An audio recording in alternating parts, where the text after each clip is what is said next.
Welcome to this live chat facility tutorial. We have had a lot of questions recently about the chat facility and how to use it, so let's get into the video.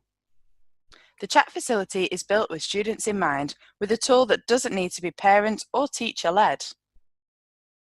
Each of our pages are linked to the person behind the broadcast, even after it's finished, so you can always ask your questions and get a response about the broadcast. So, let's have a look at how to use the chat facility. To use the chat facility, the first thing to do is to type your comment or question into the chat box.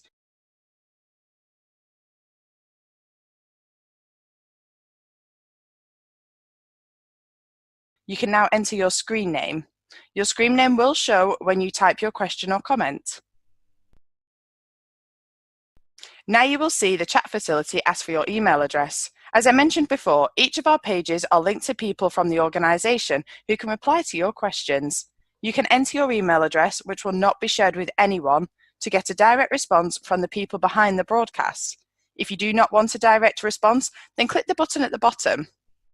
People behind the broadcast can still respond to you if you don't provide your email address. This just means you may have to come back to the page to check the response.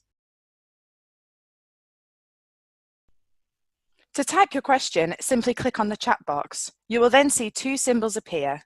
The @ symbol will mean your comment or question will be posted publicly for others to see.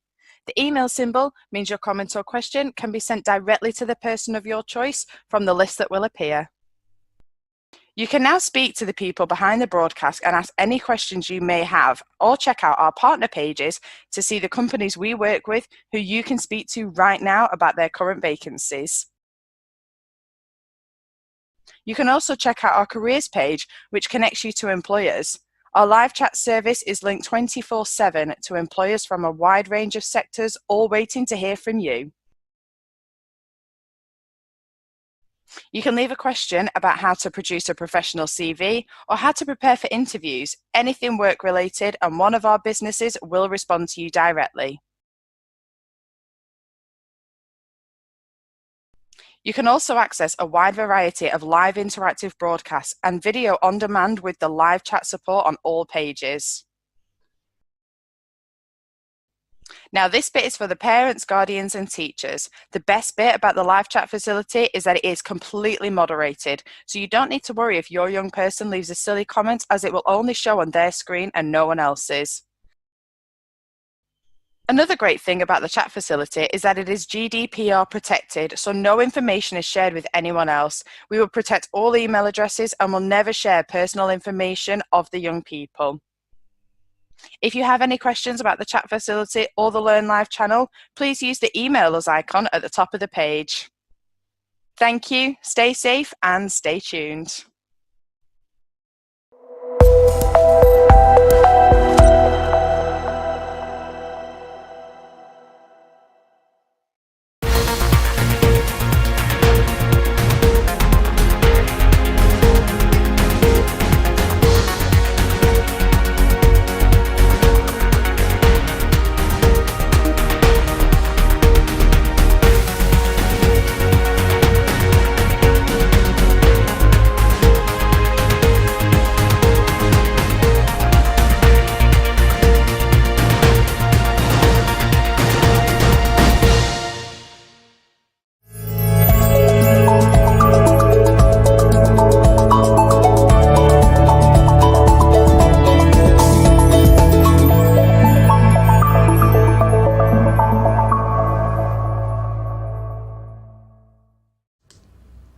Hello and welcome to the Learn Live channel and to today's Higher Horizons Forward Friday broadcast.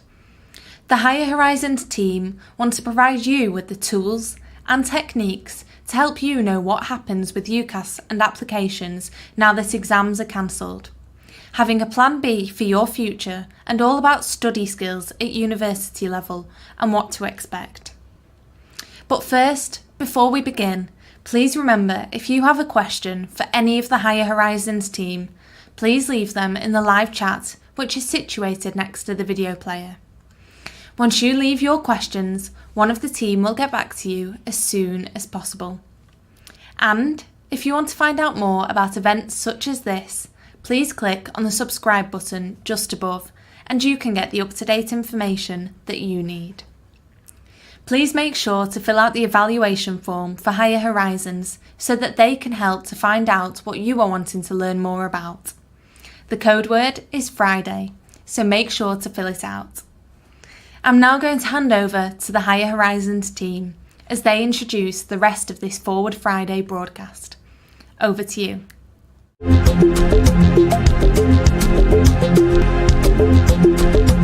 Hi everyone, my name is Jess and I work for Higher Horizons Plus. Thank you for joining us today. We hope you find it useful and interesting. We're going to be exploring things like university, your options, study skills, and how to deal with things when they don't go to plan. I hope you enjoy today, taking all the knowledge. Use the chat function to ask us any questions, and please fill out the evaluation form at the end of the sessions using the code word Friday.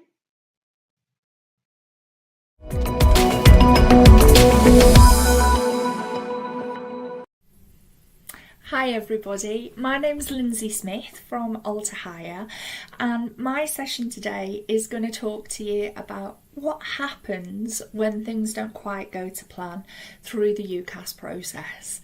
The first thing I would say to you is well done for watching this session today, because it is the part of the UCAS application process that nobody really wants to think about. It's the part that a lot of people ignore until they actually need it. Now, hopefully you won't need it and things will go really smoothly. You'll go into your first choice of university and you'll be amazingly happy and all will be fantastic for you. But having worked with many students over the years who I've supported through both UCAS and clearing, and also being within universities through the clearing process, it gives you a different perspective on it. And the big thing that I would say to anybody who's applying through UCAS is to know what clearing looks like, to know what extra is, and to know what your options might be if things don't go to plan. So that is why I'm running this just in case session for you today.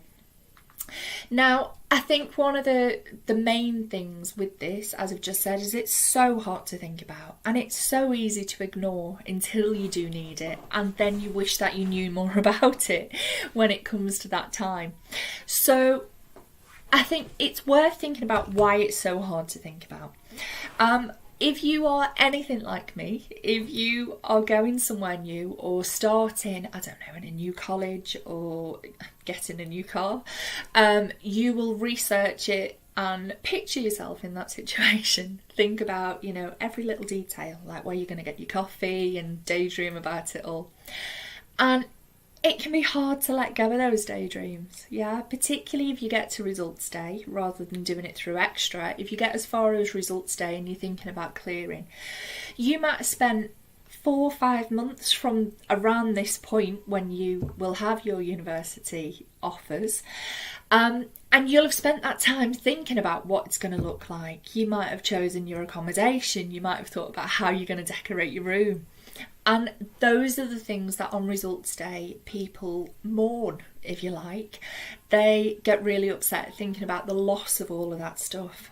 And it's totally legitimate to feel that way. It is a difficult transition to go through, to go from, having this firm set plan to all of a sudden going into the clearing process where it can all seem a lot more uncertain. And so that's why it is important to think ahead of time what that's going to feel like, what you're going to want to do instead, and what a backup plan could look like. I think another thing that people always say on results day, or if they don't get the offers that they were hoping for through the main UCAS application process, is, what are people going to think? What I'd say about that is people will think a lot more positively of you than you might be considering. So the majority of people that you might be talking about in that situation, friends, family, whoever you live with, will be most concerned about you going onto a course that's going to work well for you. Yeah, where you are going to get the opportunities that you deserve. And so much of that can be determined by how you react on results day or through extra. And so much of it is about keeping a cool head, knowing what you want, and being open to those other opportunities. So yeah, it can absolutely be distressing, but think about this stuff as well. Before I go into all this, it can sound a bit twee, me saying, right, look, it's all going to be okay. What I should tell you before we do this is I am also a clearing survivor. Yeah, I've seen many students go through clearing and come out of it with amazing results, as in they've gotten to fantastic courses. But also I went through clearing myself. I missed out on the university I hoped to go to by 1 grade. I have to say, this isn't always the case, of course, but years later I went on an Open University summer school and I was staying in the university that I was supposed to go to, that had been my firm choice, and I absolutely hated it. I was really grateful at that point that things had worked out as they had, because I realised that I probably never would have been happy there. So sometimes, at risk of sounding really twee, it can all happen for a reason. I've also seen many students that have gone through clearing and extra and come out with better courses than they were expecting when they made their firm and insurance choices. So even last year, in the COVID year, on results day, I had a student that was initially devastated because she had missed out on the university she was hoping to go to by just 1 grade. And when she had a look through the clearing list, we'd had a chat about them the day before and what the options could be. But when she looked through, there was the most fantastic university, a course that she would never even dreamt of applying to initially, was listed in clearing. She got a place and she was absolutely delighted. Now, that opportunity was there because she kept a cool head, she acted quickly, and she thought about what her options could be the day before. And it really worked out well. So don't think it's the end of the world. Absolutely isn't. There's a quote that I always use. I end up using it at least once every results day. And I think it's from John Lennon in the Beatles. I've never been able to fully find the source of this quote, but I absolutely love it. Which is, it'll be okay in the end. And if it's not okay, it's not the end. Yeah, and the reason I use that so much when it comes to university applications is that if you don't get what you want when you first try, it isn't over. Yeah, and I don't just mean you can apply to another course. I mean, if that is genuinely what you really, really want, you can go back, you can resit, you can take a year out, you can always try again. Yeah. I read an amazing story this morning about a lad who was applying for architecture, and he had not got the results he wanted in the first year that he took his exams. The second time round was last August, when it came to all of the kind of averaged out grades, and he absolutely hadn't got what he wanted initially, so he thought he wasn't onto this architecture course. He then found out it was going to be teacher assessed grades, and he still didn't have what he needed, and really appealed it with the university, and in the end wrote to them with this huge letter explaining why he thought he was going to be brilliant on that course, and they let him in. Yeah. And I thought it was the most gorgeous story because it really, really showed how determination can get you to where you want to be in the end. Yeah. Sometimes it's not just about persuading the university, it's about going back and retaking those assessments, or not assessments in the case with you guys, but retaking those qualifications in a year when perhaps you might be able to sit an exam. And just having that resilience, sticking at it. If it really, really is what you want, there's nothing ever to stop you. Yeah, you can always try again. And It's not unusual to see people in university who've had a job for 10 years beforehand, who are older than, the main intake of students at 18. You can always go back, you can always give it another go, you can always get what you want in the end. So please don't give up, although it may feel like the end of the world on that particular day, whether it's extra because you haven't got those offers that you were hoping for, or whether it's clearing. It's never over. Yeah, so don't give up. I'd also say as well, as I mentioned a minute ago when I was talking about the girl who did really well last year, the calmer you are, the better the outcome is likely to be through clearing, because often you will have to make decisions quickly. So if you can keep a cool head, then often you'll come out of it a lot better than if you dither. What I should say is, it's really ironic me giving you this talk and every year I always feel like the most massive hypocrite when I say, right, it's really important that you keep cool and you make decisions quickly, because when I had to go through clearing, I disappeared to the Leeds Festival for 3 days to think about what I actually wanted, to weigh everything up. And if you do need that bit of time, it's okay. But you do also need to be aware that that can come at the cost of potentially losing out on those opportunities that get snapped up early on results day. But weigh it up, know what's best for you. And if you do need to have that time, then take it. Yeah.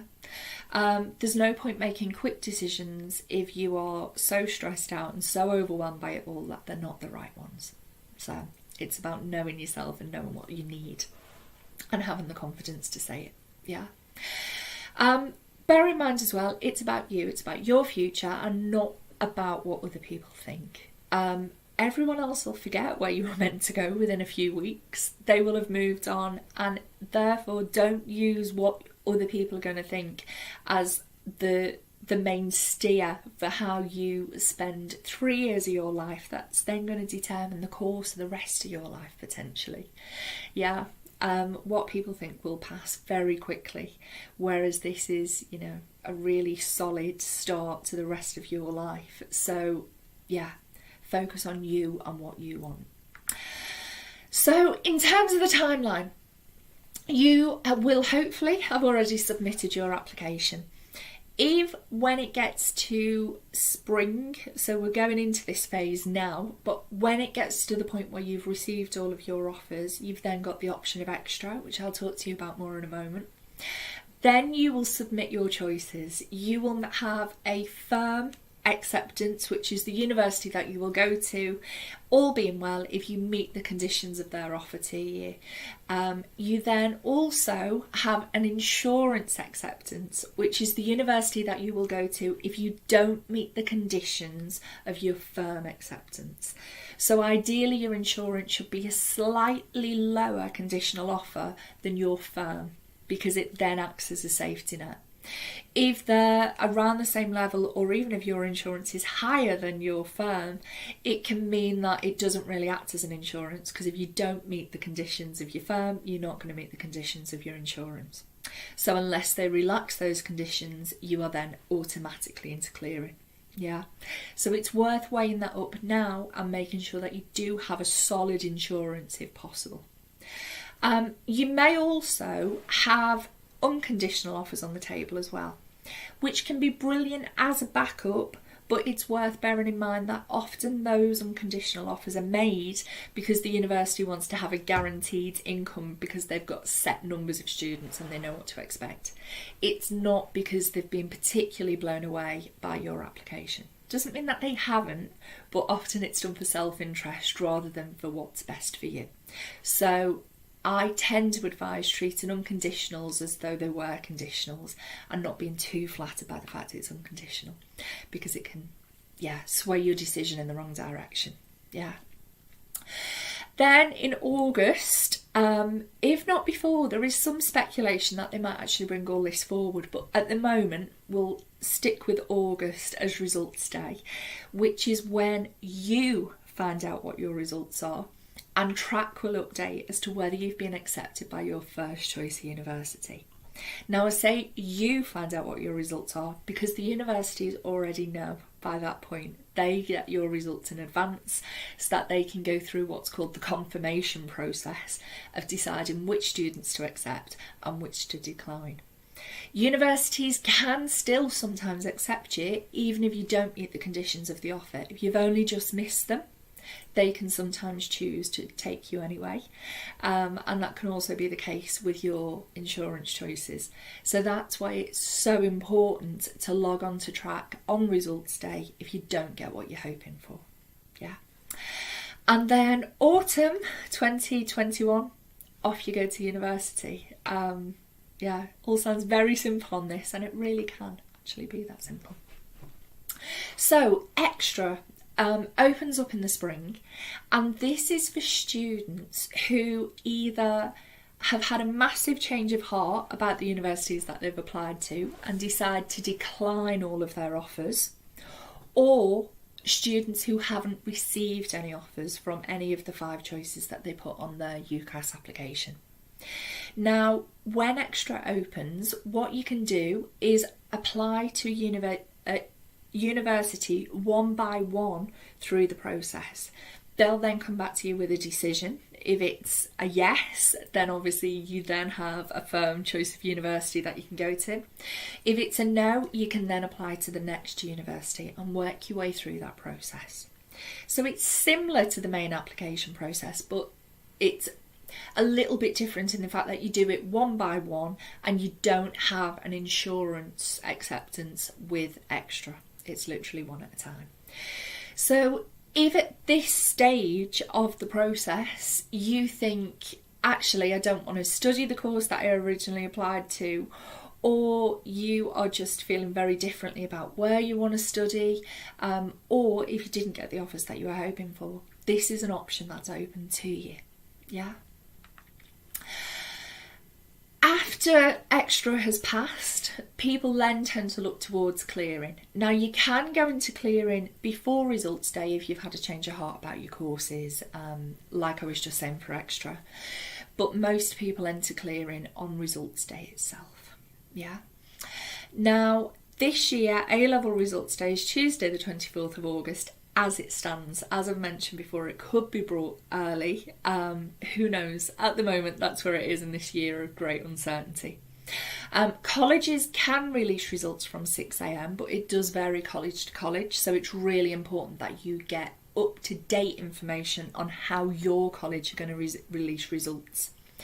Obviously, the big unknown at this point is whether results will be given face-to-face as they would in previous years, or whether it might have to be more of an online virtual system. Yeah, these are things that you'll know closest to the time. So, as I've just mentioned, your firm and insurance universities will have already received your results and will already have made decisions about whether to confirm your place or not. Obviously, if your firm confirms your place, then your insurance choice doesn't even get a look in. Yeah, you've gone to them and that's what matters. UCAS track opens at 8 a.m, and that's where you can see whether you have got into your firm and insurance choices of universities. So that is really a crucial moment. It used to be the case that UCAS would update sometimes at around midnight the night before results day. That doesn't tend to happen anymore. So that night you're going to have enough of a restless night. Don't torture yourself by trying to stay up too late refreshing UCAS, because it doesn't really happen anymore. Yeah. What I would say is this all sounds really smooth. Like UCAS is going to open at 8 o'clock and everything will be peachy and you'll be able to go on and see what's going on. Particularly this last results day in the COVID year, it didn't really work out that way, because in previous years you normally hear a huge when UCAS opens, and you hear students start to celebrate because they've got into their firm choices, or they know what's going on with things, and it all happens in one big rush. That wasn't the case, certainly in my experience in 2020, because the website was under so much pressure because it was such an unprecedented year that a lot of people couldn't actually get onto track initially. And it was taking people about 45 minutes to get on. Be prepared for that. Yeah, be prepared for the fact that websites could crash. The best way to be prepared for that is to actually go onto UCAS the day before and have a look what's in clearing, and then to get your results from college as early as you possibly can, because that means that you will have an idea of whether you're going into clearing or not. Yeah, even before track opens. And the thing with clearing is a lot of it is about speed and how quickly you get to those opportunities. So it's definitely worth doing everything you can to make sure that you know as early as possible whether it's something that you're dealing with. Yeah. So if it is a face-to-face results day, be there as early as you can. To get those results, make sure that you've got a fully charged mobile, notepad, pen, bottle of water. Any choices that you like the look of when you looked at the clearing list the day before, it can be useful to have their details, just in case websites do crash. And it's also worth having to think about your skills, the main things that that you have to offer, and why you've applied for that course. We'll talk more about that in a minute. So you may be gathering from the way that I'm talking about clearing that it isn't an orderly, sort of calm process in the way that the usual UCAS process is. It can be pretty chaotic on both sides. Having been in a university that recruited a fair bit through clearing, and being heavily involved in looking after that process within the university, it really is quite manic on both sides. So I can remember on the first clearing day that I worked on, being there really, really early in the morning and thinking, wow, this is really calm. No one's even calling. This is totally not what I expected. It's really serene. What I didn't realise was that they hadn't flicked the switch yet to turn on the phone lines. And as soon as they did that, absolute chaos broke out, and it didn't stop till about 3 o'clock that afternoon. So the way UCAS is nice and smooth and it's all very considered, it can be a little bit of a scramble when clearing opens, because everybody wants to get the few places that are remaining on the course that they really want to get onto. Yeah, so it's a little bit more kind of think first day of the January sales or Black Friday, rather than, you know, the nice, leisurely, smooth process that UCAS can be. It's probably as well a lot more telephone based than you might expect. It's still a bit old school clearing in the fact that it is more to do with getting on the phone and speaking to people that way. If that's something that you're not particularly comfortable with, definitely have a few trial runs as to what that's going to feel like in advance if you possibly can. I know a lot of people don't like speaking on the phone these days, so if you can, prep yourself for that. It is getting a little bit more modern, a little bit more online with the introduction of Clearing Plus. So that's where universities that still have places can see whether you're a match for them based on the grades that you've got, and they will appear on your track page once you get into UCAS as potential matches through clearing. And that can speed things up and smooth it out a little bit. But if you're looking for courses, predominantly it's still about looking on the UCAS website and getting on the phone. Yeah, so prepare yourself for that side of it as well. Those listings of available courses start to appear in the days before clearing, and potentially if the results are released to universities earlier, as they're saying they could be this year, they could actually appear quite a bit before results day. So it's worth having a really good look through, seeing if there's anything that you fancy and having the contact details to hand so that you can get straight on the phone and be first in the queue for those places on results day if need be.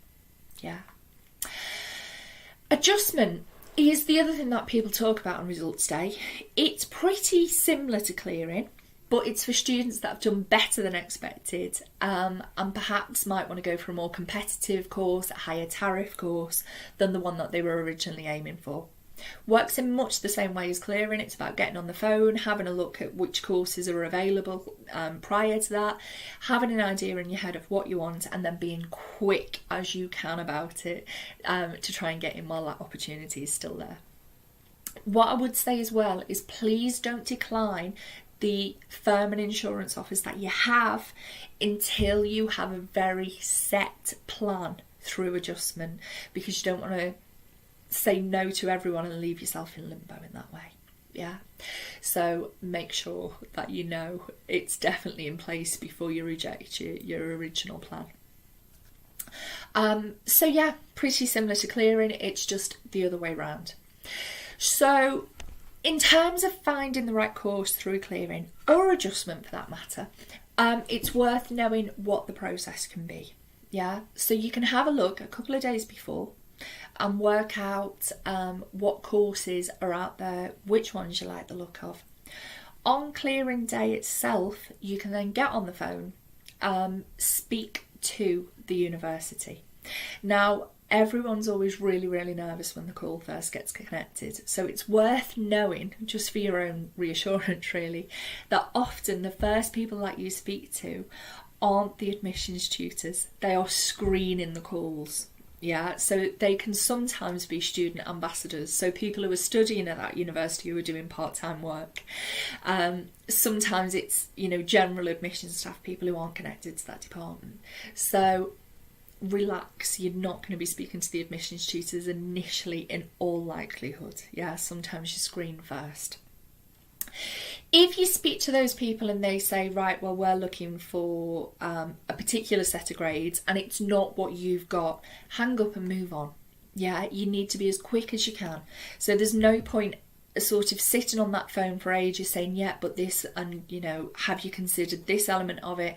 If it's a no, it's likely to stay a no. Move on to the next university. Yeah, brutal, really, needs you to be brave at the time. But if you can get onto that next opportunity before it gets filled, then unfortunately it's worth kind of saying, right, be brutal, move on.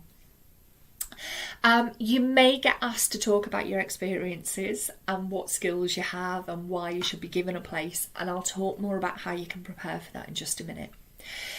Because they might ask you questions quite quickly, it's worth having your GCSE results, your actual results slips for your college qualifications in front of you, so that when they ask you, you don't get flustered and forget what you've got. Really easy to do. Also, make sure that you mention if you've had any barriers to learning, if you've got any extenuating circumstances that they need to be aware of, or anything that makes you stand out in any way. Yeah, talk about that. I'll mention more about how to do that in a minute. When it comes to actually choosing who to call and which are the best courses to go for, it's worth having a look through the league tables. If you need to do it online, the Guardian ones tend to be really useful. If you've got access to careers books around you, I tend to use the Times solid paper version of the league tables, and look at the subject that you're applying for, not just the general rankings for the university. You can have universities that do really well in the general rankings but can be poorer for particular subjects, so make sure you know what you're signing up for in that way. Also, the Teaching Excellence Framework scores, which appear on the main UCAS page, bronze, silver and gold, can give you an idea of how the quality is on those courses, and that can help you to compare and work out which ones you might want to apply for on the day. What I would say about league tables is that it doesn't tell you where you're going to be happiest and which course you're going to enjoy the most. So yeah, don't see it as the be all and end all. If you really like the look of a course but it's slightly lower in the league tables, it can work out for you as well. Yeah. So as I've said, be prepared for crashed websites, engaged phones and having to make quick decisions. But do remember, students can come out of it far better off. And what I would say as well is results day, I very rarely come home say 3-4 o'clock by the time it's all over feeling disappointed. I usually come home, well always actually, have come home feeling absolutely elated for my students, because they've all got somewhere that they want to be, that they'd be happy on that course, or where they've done better than expected in terms of the course they've got onto by about midday. Yeah, it very rarely turns into, a huge disappointment and days of looking for courses.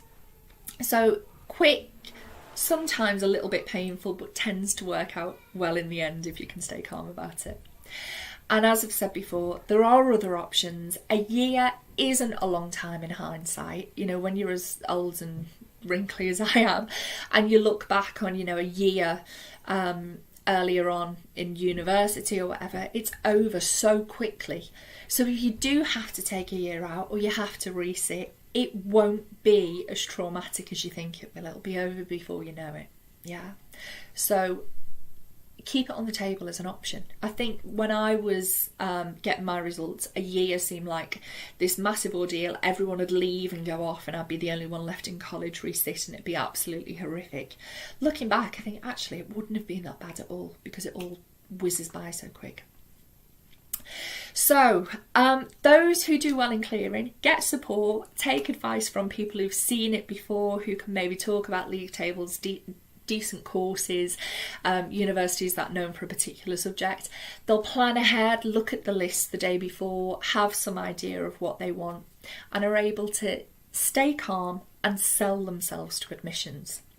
Now, when you make those calls through clearing, it's worth having had a reread of your personal statement the day before, so you've got fresh in your mind why you want to study the course, what you've got to offer. If you can make a quick note of the main skills that you want to talk about or any experiences that you want to talk about, things that set you out from the crowd, then it's worth having that in front of you because it really, makes it easier for you if you're under pressure. And any information about your college, if historically they've got low rates of students going on to higher education, that can help you to get a contextual offer, and it might mean that a university is more generous through clearing in terms of giving you a place, because they'll know that it's been more challenging for you. So any of those things are worth mentioning in those calls, and it can really swing whether you get an offer through clearing or not. So thank you ever so much for listening. Very best of luck with getting your results. I hope that you don't actually need the information in this session, but if you do, I hope it's been useful for you. If you have any other questions, please just give me a shout. I love hearing from students, so please just let me know if you have anything else that you want to ask about. And very best of luck with the UCAS process. Thank you.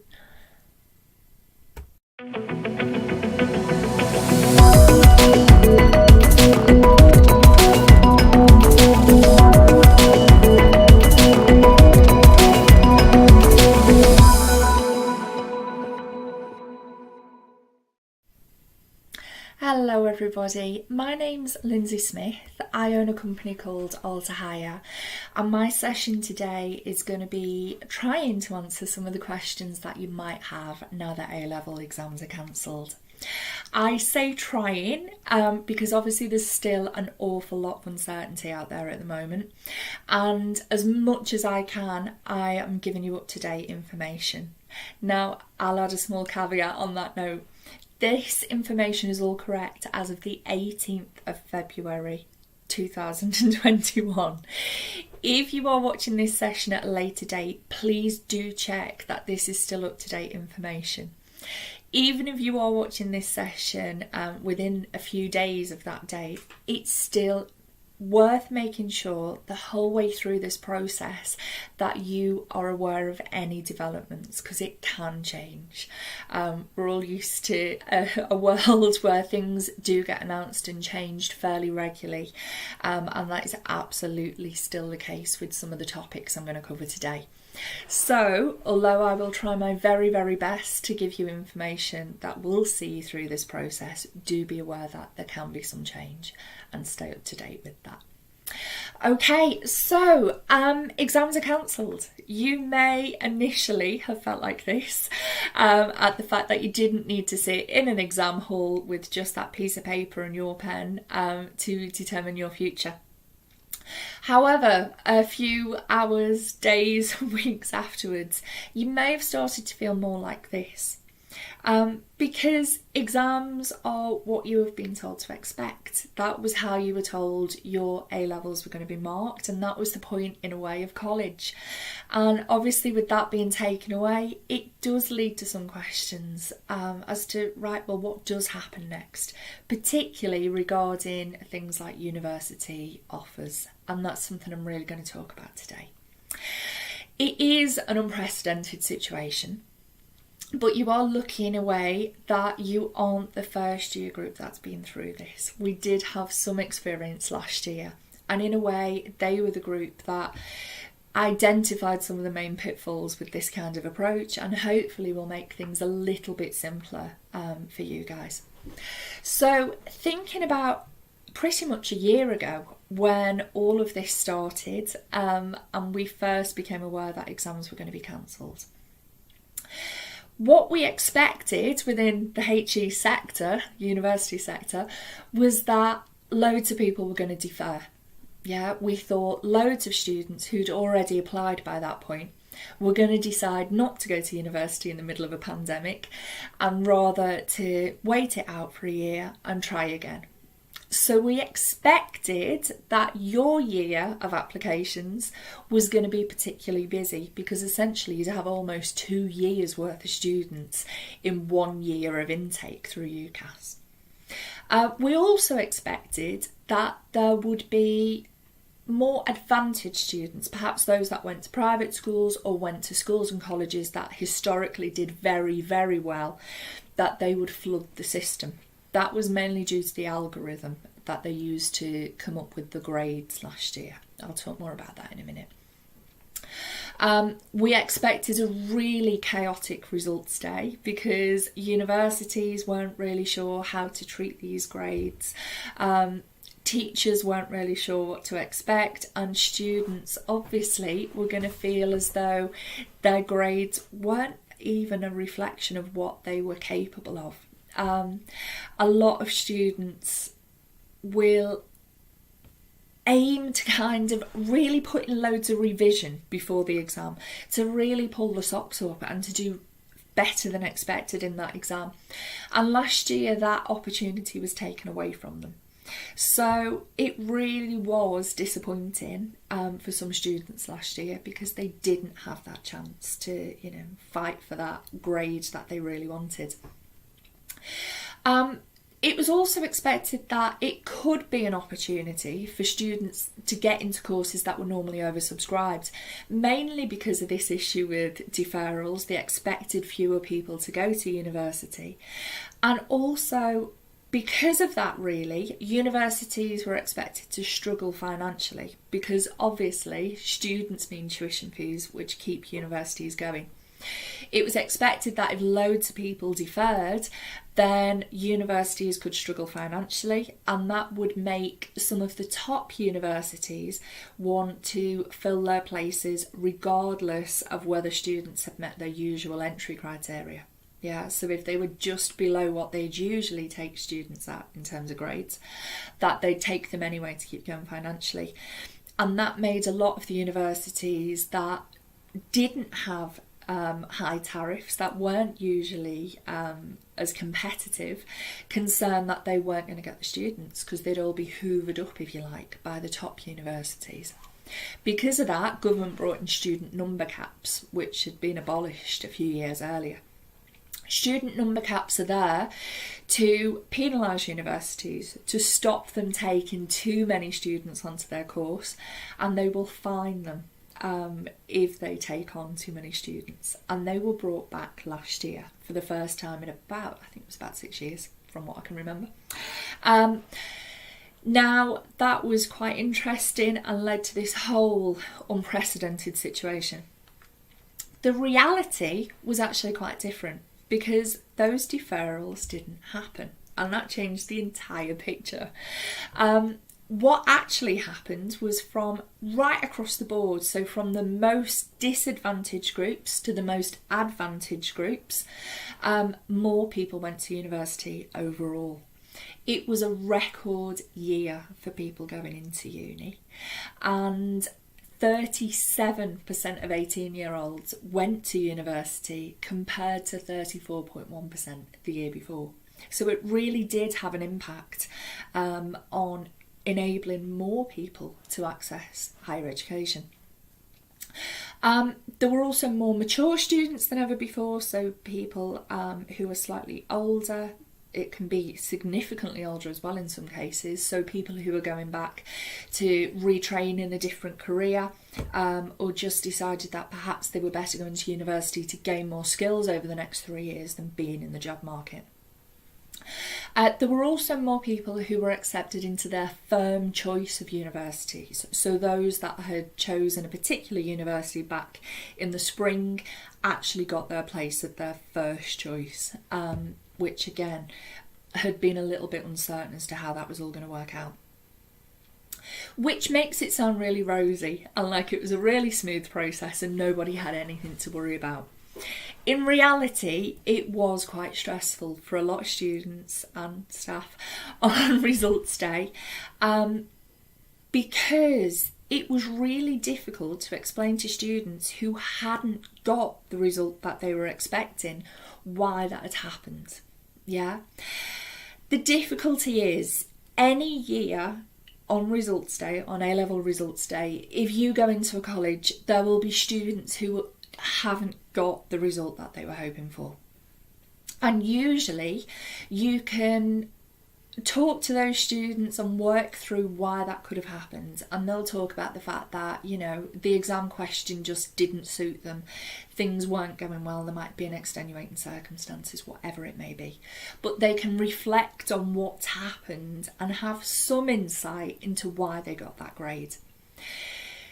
This last results day was a little bit different to that, because although teachers submitted grades to Ofqual, which that's like the body that determines kind of qualifications and fairness, although teachers had submitted those grades, what had then happened was to try and balance out the fact that teachers do have high hopes and tend to overestimate slightly what their students are going to get.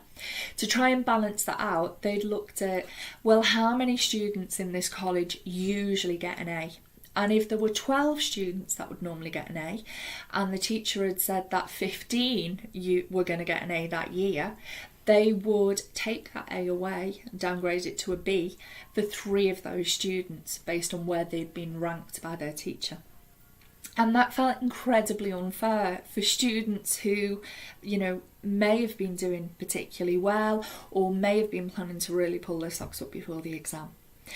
And it's really difficult to explain to someone why they didn't get potentially a life-changing grade when it isn't actually based on anything that they've done, when it's just been reduced to level out the averages. So although nationally what they did with that algorithm worked and it meant that results were pretty much the same as would be expected in previous years, if not slightly better, it didn't feel that way for individual students who didn't get what they'd hoped for. And so about 4 days after results day, the government did a U-turn, because there'd been absolute uproar, it was really controversial. The government did a U-turn and said, actually, we'll just go off the grades that teachers put forward. Now, the difficulty with that was, obviously, universities had already been through the process of confirming places with the students by results day. So there were people who had missed out on their offer, who had then, when it reverted to the teacher grades, got the results that they needed for university. And by that point, they may have accepted a place at a different university, their initial choice may have been full, and so yeah, it was chaotic last year. Having been in colleges on results day, I can definitely say yes, there was more chaos last year than there would ordinarily be. However, that shouldn't happen to the same extent this year. I'm kind of mentally touching wood as I'm saying this, because they have been through this process once already, yeah, and they have learnt from that. And so this year, they are going purely for those teacher estimated grades, yeah. However, the way I said that the deferrals didn't happen, and so it won't be as competitive this year, that isn't actually the case necessarily, because although there weren't deferrals, there are still record numbers of applicants to university for this cycle. So general applications are up 9.24%. There are more mature students applying to university, and there could be even more again by the time clearing comes round. That's simply down to the fact that when the economy is struggling and the job market isn't particularly strong, it tends to make more people think about what they want out of life and potentially go back to university. And so the number of mature applicants has gone up. The number of 18-year-old applicants has also gone up. There's particularly high levels of competition in health and medical subjects, because everyone's been really inspired by how amazing the NHS has been throughout all of this. And then at the same time, you've got, it's just, a whole added element of Brexit coming into it as well, which means that EU student numbers are down, but international student numbers are up. So EU student numbers are down 40%, international student numbers are up 17%. And so what you have in terms of weighing up the levels of competition for university places this year is very interesting.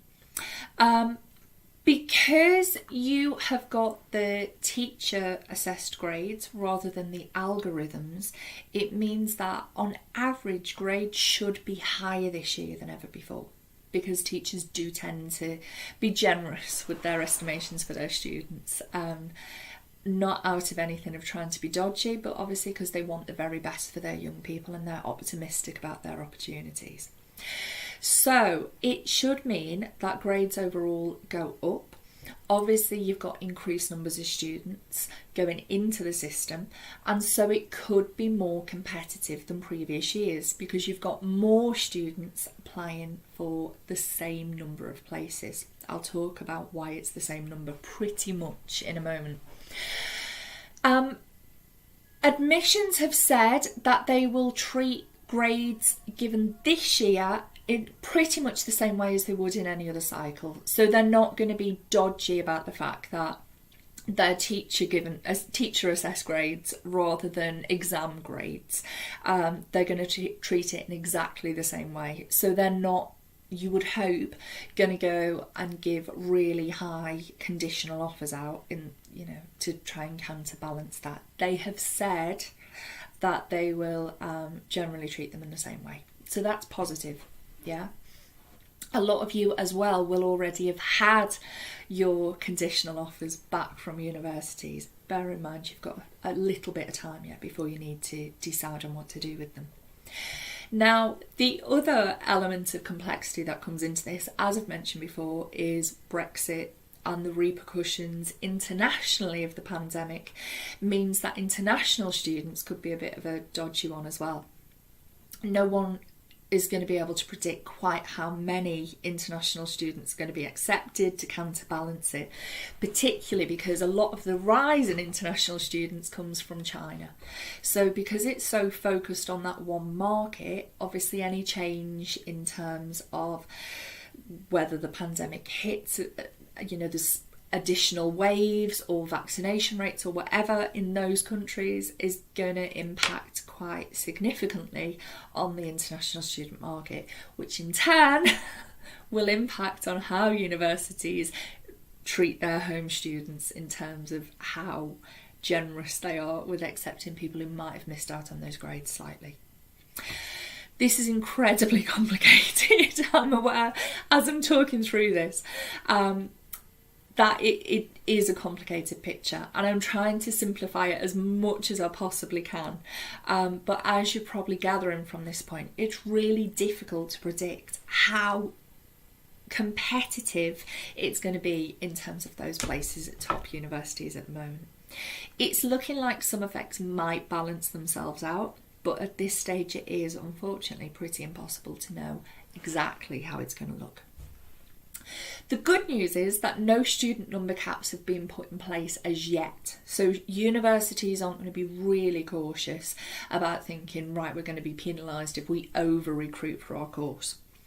Having said that, no university wants to really massively over-recruit because they have staffing levels to meet a set number of students. They have the resource to meet a certain number of students. So if they suddenly try and quadruple their intake for a course, it can be really problematic and really drop in terms of quality. So they don't necessarily want to do that, even if they're not going to be fined for it. So this is a murky picture, as you're probably gathering, and it's impossible to say, right, this is what's going to happen on results day, this is how it's going to look. The few things that I would say to reassure you is, because universities have been through this once before, and because the system appears to be smoother in terms of how it's going to be worked out, so it is the teacher grades that are going to be accepted, there's none of this levelling up that added to a lot of uncertainty last year. It does mean it should be more stable, this results day. It should look more like a normal year than last year did, which is positive. What I would say as well is, please don't be scared to be aspirational. Don't think, okay, because I just don't know what's going to happen, I'm going to play it really safe and go for a conditional offer that is way lower than what I was hoping for. There is no need to do that, because broadly your results should be what you expect, if not slightly better. Yeah, obviously I can't promise anything, but overall they are expected that is what's going to happen in terms of national trends. Yeah, so please make sure that you don't downgrade your aspirations because of all of this uncertainty. On the other hand, it's a really good idea to have a really good solid insurance choice there that you're happy to go to if you don't necessarily meet the conditional offers for your firm choice. Yeah. You may also potentially be tempted by any unconditional offers that you may have been given. What I would say is take those with a huge pinch of salt. Universities will give out more unconditional offers in times of uncertainty because they want to bank on having a set number of students. Yeah, and that is why they do it. It's not because, not to take away the flattery often associated with unconditional offers, but it's not because they've been totally blown away by your application. It's because they want to have guaranteed bums on seats for financial reasons. A lot of the time, that's why anyway.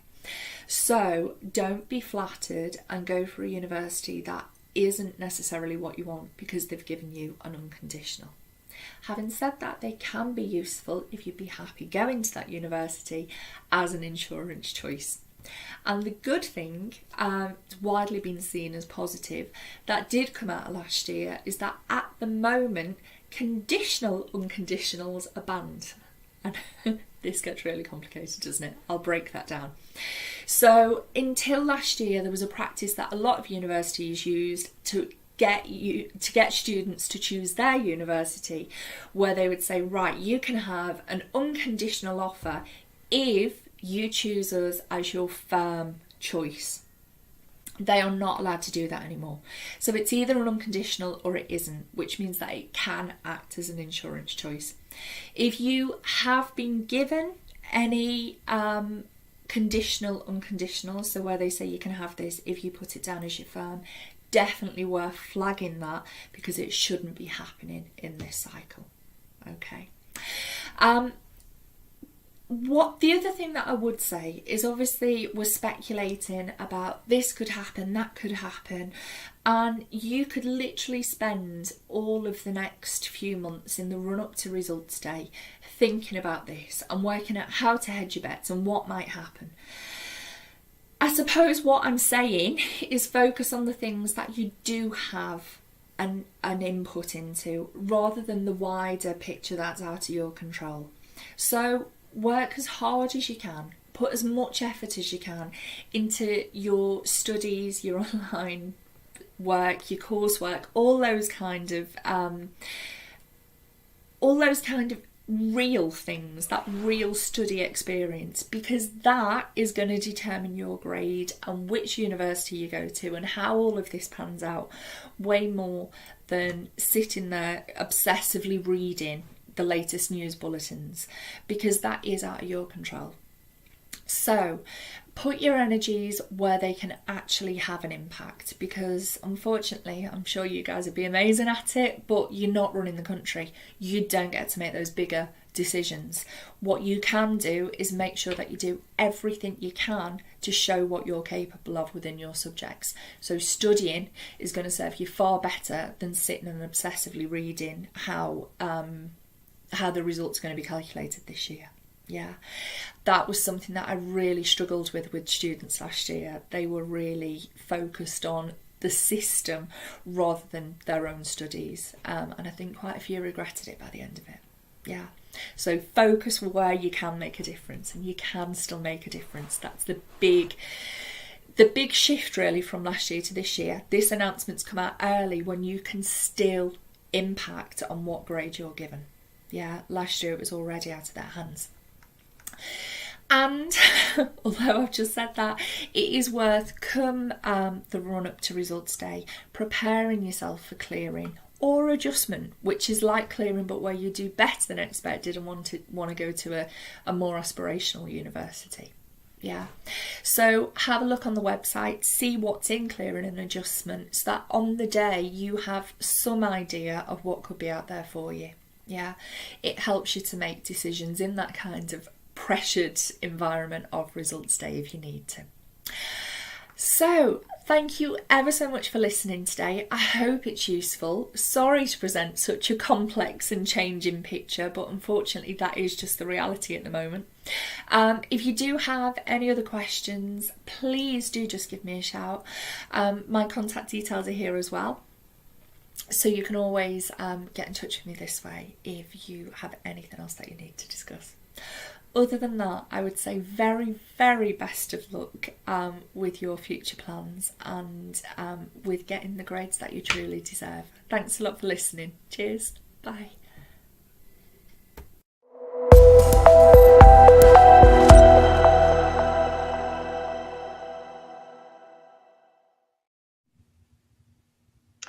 Okay, so hello everyone. We are interviewing today some first year performing arts students at the University of Chester. So today we've got Nicole, who is studying dance.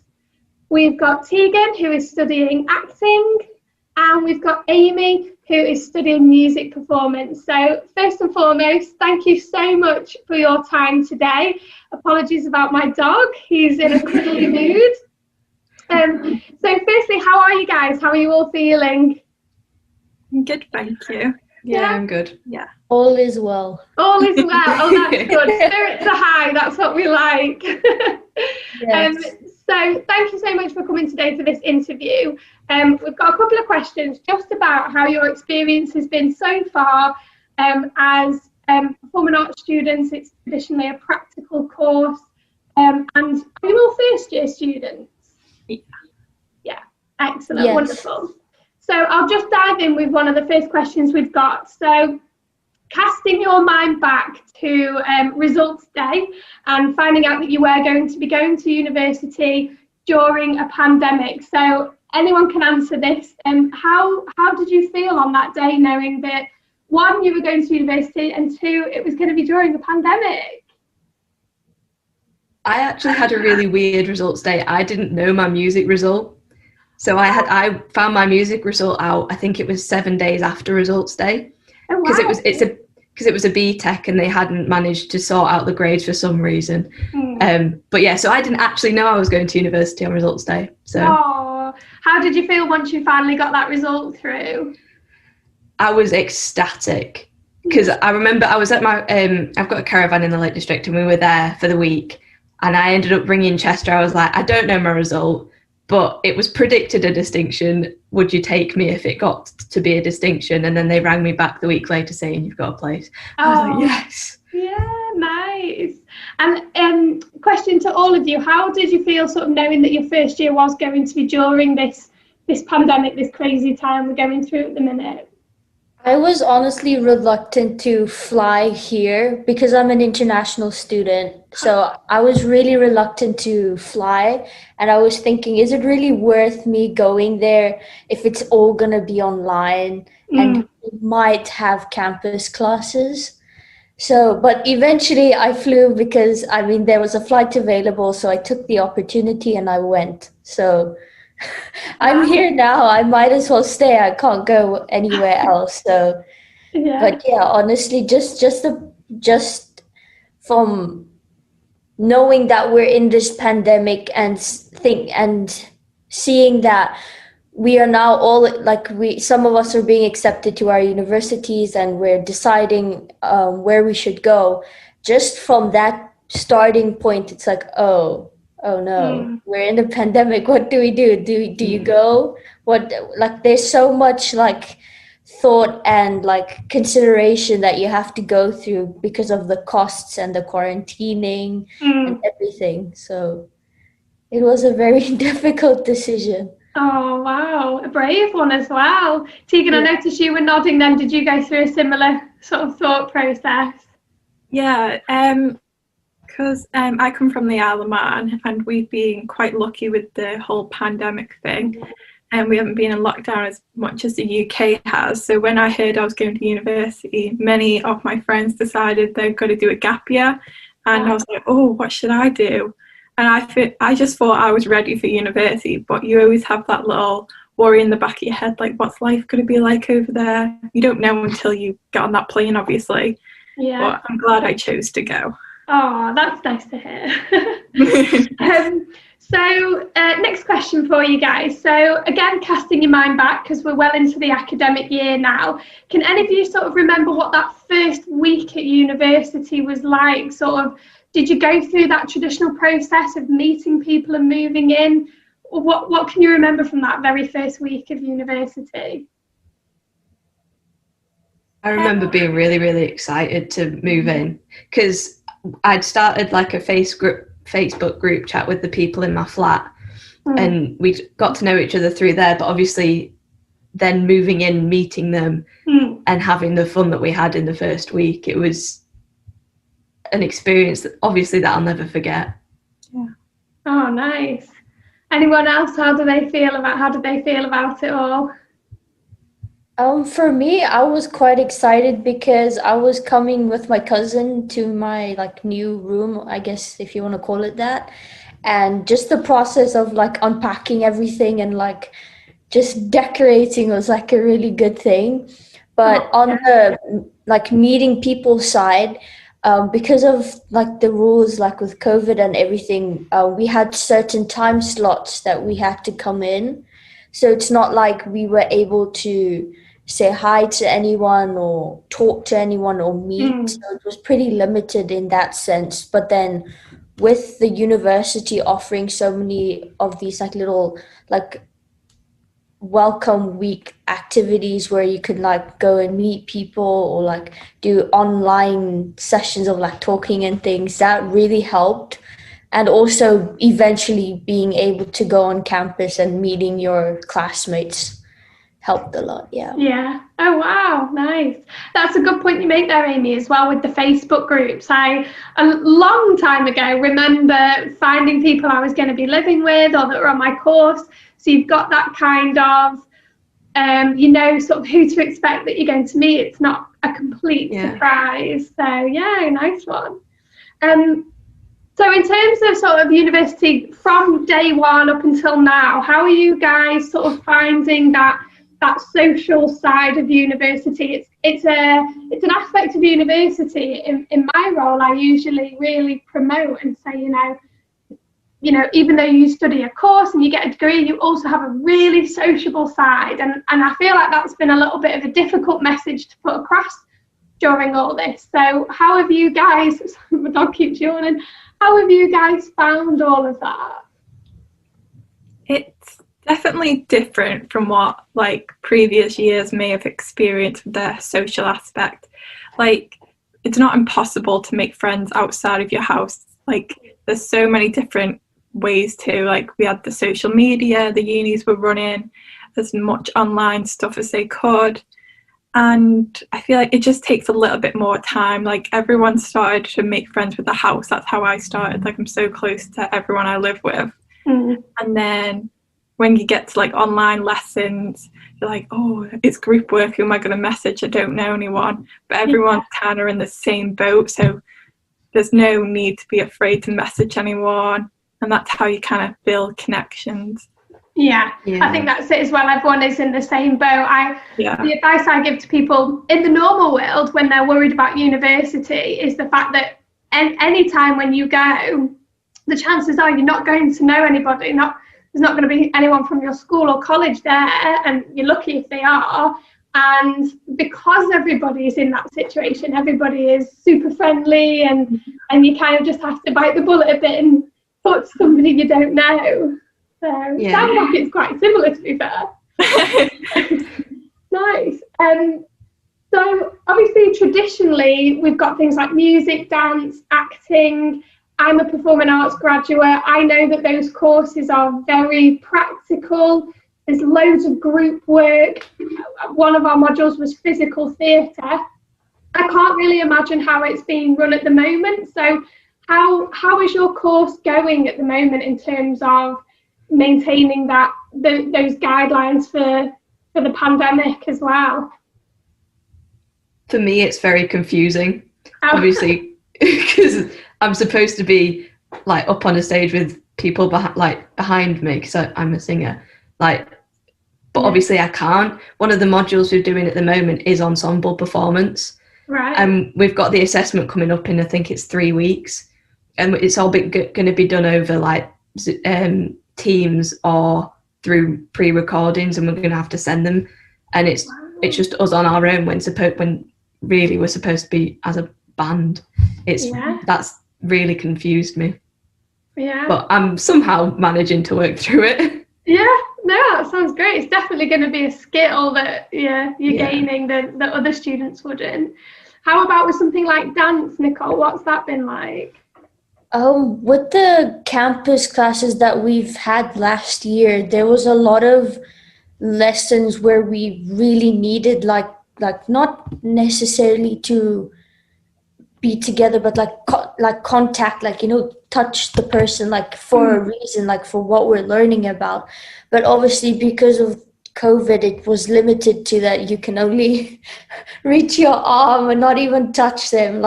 You can't even stand next to them. Wow. So with those, it was a bit difficult. And now because we're just doing online classes, it's not the same. The difference between being on campus and online is totally different, and it's really difficult when the teacher's trying to teach you something over Teams or whatever platform, and you try to learn it at the same time. It's like you either mirror them or you learn it the opposite way, but it's just there's no way of doing that because you still don't know if you're doing it the right way or not. You just have to improvise and hope for the best. Yeah. Oh, wow. Wow, sounds like a real challenge. And what about for yourself, Tegan, with acting? How's that been going? I think you adapt alongside the teachers. They've created such good backup plans. So when we were face to face and then that fell through, they were like, okay, this is our next plan. But it's definitely weird at the beginning. We were doing monologues with masks on. Wow. We were we weren't allowed to go near anyone. We all had to be a certain distance apart. But we've learned other skills by doing that, if that makes sense. Now it's all online as well. I picked up how important it was to learn about the voice, learn about this, and now I can put them into my online lessons. So you grow with it. Yeah. Oh, wow. What a lovely positive way of looking at it. Yeah, we got to look on the bright side. I remember doing a module on Greek masks. So I can imagine it might be quite similar where you're relying on the body rather than the facial expressions. I don't know. Excellent. Thanks for those answers, guys. They're brilliant. I think you've kind of already answered this, really. What the next question that I had sent to you was sort of, because of the pandemic or even just university in general, Has there been anything that's maybe been a bit more of a struggle than you expected or found difficult? So, for example, in the normal world, when I was at university, as a drama student, I much preferred the practical work. So for me, I thought, oh my goodness, I'm going to have to put so much more of my concentration into essay writing. It wasn't really my strongest forte. So what I'm really saying is it can be in general in terms of university or because of the pandemic. What sort of aspects have been a bit more difficult than expected? I think for me was branching out into societies. Like, it was my one thing when I wanted to join uni. I was like, oh, I need to join a society. That's how I can become more confident, grow as a person. I watched all them like going to university videos to help me prep, and that was like, join a society. And just because of the pandemic, I didn't really know where to go, who to reach out to, if it would be the same. And so I didn't join a society. And then when I thought I didn't join a society, I was like, oh, I'm not going to have any other friends. I'm just going to be limited, which I was wrong because I later made other friends. But I think it was a challenge to give yourself the boost to branch out, because you think you're limited to one thing. But like we said before, social media, online teams, even the welcome lectures, they helped me make friends, but you were very scared at the beginning to branch out. Yeah, nice. Yeah, I imagine societies is one, because normally you go to the big hall, you see all the almost demonstrations of what's going on, who's out there. How did, just, I know this isn't on the planned questions, but how did the university sort of promote those societies? Does anybody know? They had like an online like societies fair where you can like flip through all the different societies and read descriptions and how you can sign up. So they did promote it, but I guess with like getting to know these people and like actually meeting these people was quite difficult, because I personally, similar to what Tegan said, I was kind of a bit nervous to be doing these like branching out, as you would say, to go and see these societies and meet the people. But eventually it happened. Like, I'm currently in the Chester Vixens like cheerleading team, so woo for me. But more specifically in the Poms, because we've got different teams. But once you like have that courage to meet other people, you kind of you go on a straight line and you just keep going and you see new people all the time. Yeah, and that sounds so good. Amy, was there anything that you sort of got to university and thought, oh my goodness, this is harder than I thought, or a bit more of a struggle? One of the things I'll say is not being able to go and do gigs, because one of the things that as part of the music course you get to do is you get to go and perform at Alexander's. Yes. Yeah. But obviously Alexander's is closed, so as first years, that's where all the second years get to see what we can do and we get to see what they can do. Yeah. But we've not had that experience, and again, like Tegan said, that was one of the places where you'd branch out and you'd meet new people. But obviously we couldn't do that, and that's something I found difficult. Yeah, no, understandably, and fingers crossed we will be all back in Alexander's. Believe me, I miss it too. Yeah. Oh, nice. So I think we've kind of covered this a little bit, but as a whole of university, bearing in mind you've joined during a pandemic, so well done to all of you for starters with that. As a whole, bearing it in mind, and also just generally university, how are you finding it? I'm really enjoying it. Yeah. To be honest, like making the decision to come during the pandemic was, as the other two have said, really difficult. But I thought, oh, I'm not going to enjoy it. I'm going to come and I'm just going to hate it. But I do really enjoy it. I really love the course, and as I've said before, I get on really well with my flatmates. So I'm having a really good time. Oh, nice. How about yourself, Nicole? How are you finding the university in general? It's been good so far. Like, I think like with the course, it's going all right. Like, it's moderate, but like because we're heading on to the assessments, But in general, everything is all good. We've got the support we need if we need any. So I think all is good. Oh, nice. And for yourself, Tegan, how are you finding it? Like Amy said, I love my course as well. Like I'm learning the stuff I thought I would not like at the beginning. It's my favourite course, like favourite modules. I love everything about my course. It's just Nice. Oh, that's so nice to hear. I love that. And just to round it off, guys, if you had any advice for somebody right now that was thinking about going to university, doesn't have to be about the course you're doing, maybe just university in general, or it can be about the course, what piece of advice would you give them? I'd say just go for it. Yeah. Like, even if you're worried it won't be what you expected, obviously it's not what we expected, but we're here and we will get to have that experience at some point, even if it's just later on in our uni career. We'll still get the experience, just not as soon as you'd expect, I think. Yeah, nice. So go for it. That's a bit of advice. Anything from you guys, Nicole or Tegan, or the same?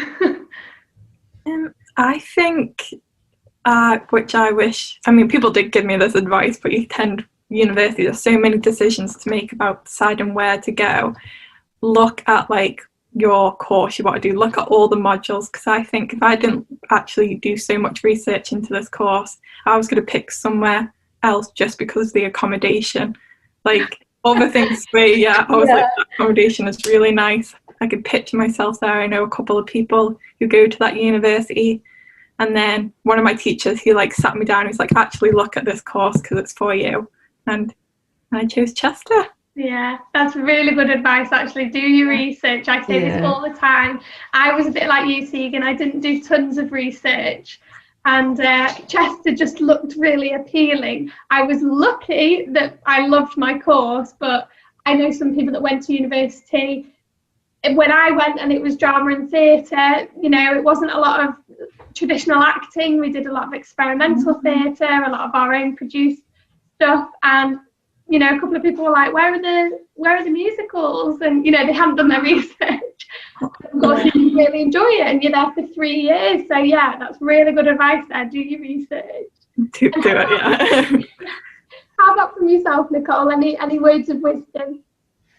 I think from an international student's perspective, when you're doing your interviews or you're recording your videos that you have to send in, just be yourself. Don't be nervous. Don't like think you should have a certain appearance for if you're doing an online interview or you're just simply sending in your videos. Just be confident in who you are and just be a ray of sunshine, I guess. Oh, nice. I love that. That's such nice advice. Oh, from all of you. That's so brilliant. So I just want to say a big thank you for your time, guys. And as Nicole said, you're all coming up to assessments, whether you're having to do that through Teams with apparently an ensemble of people, through a mask or through a screen. I want to wish you all the best. Good luck for everything. And hopefully we'll be all live performing again in our favourite venue, Alexander's. Oh, thank you so much, guys. Thank you. Thank you. Thank you.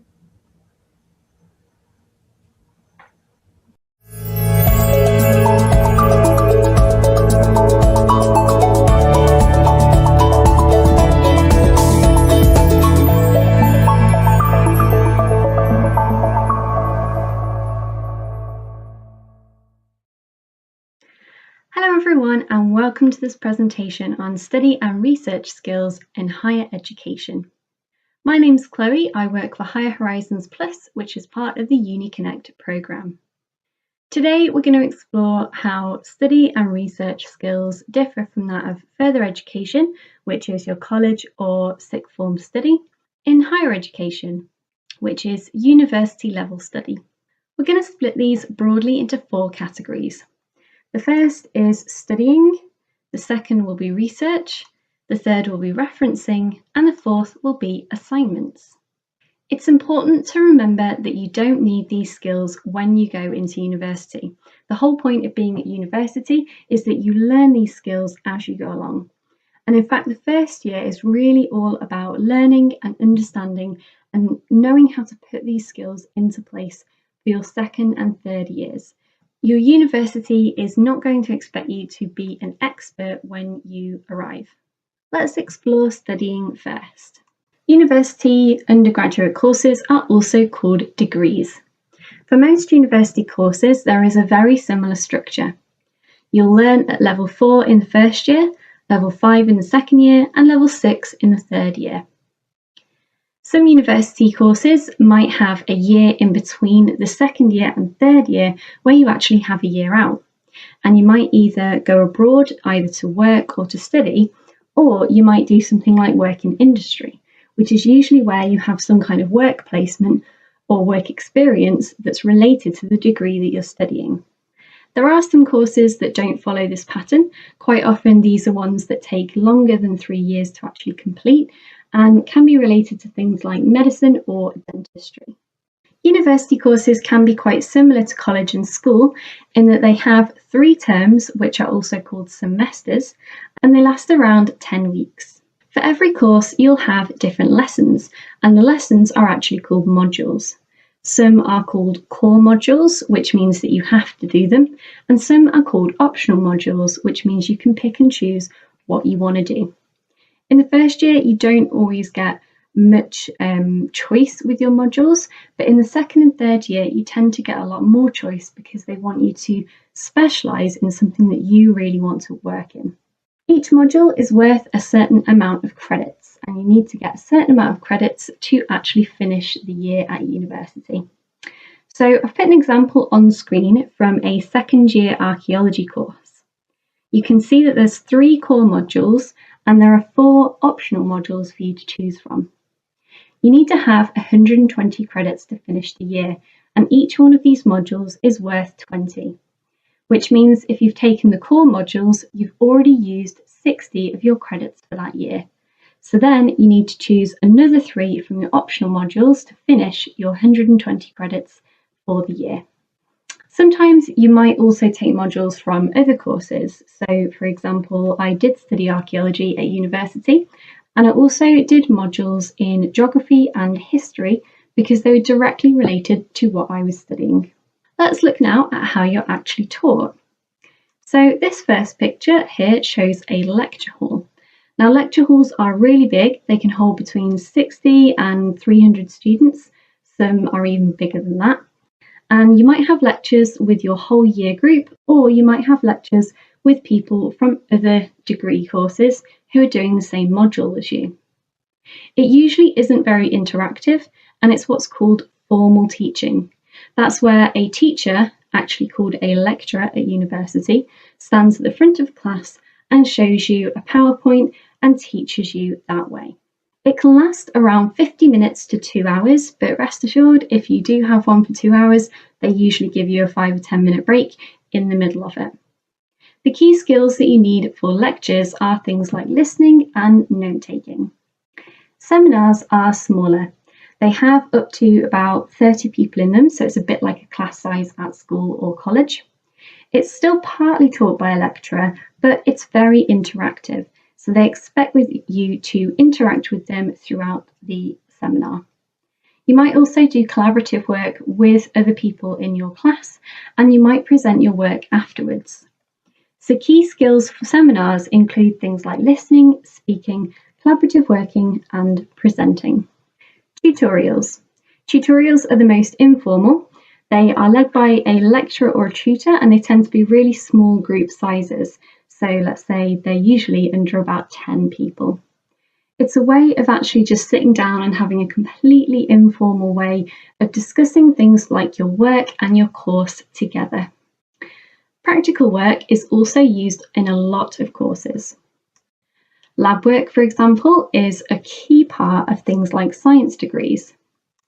Workshops are used in lots of different degree courses, and that can be from computer science to things like the creative arts. They are both usually led by a lecturer or a technician and can be around 50 minutes in length, so a pretty normal lesson, or they can last up to a whole day. They can be formal, so they can be taught by the lecturer or the technician, or they could be really informal. So they might give you a piece of work and you might spend the whole workshop working on that work at your own pace. Fieldwork is essentially work out in the world. It's usually outdoors and consists of applying skills that you've learnt in your lessons practically outside. So for example, on screen you can see 2 marine biology students, and they're getting the chance to practically use the equipment and the analytical skills that they've learned in their lessons out in the real world. So now we're going to look at the skill of time management. At university, you do have tutors and lecturers who take you for modules. However, they only give you a rough guide as to how much time you're expected to study outside the class. They're not going to chase you up for your deadlines either, so you really need to know when your deadlines are and you need to be able to plan for them. When you get to university level study, the expectation is that you'll spend a lot of time doing individual study and background reading in the time that you're not in class. This is an example of a first term, first year history degree.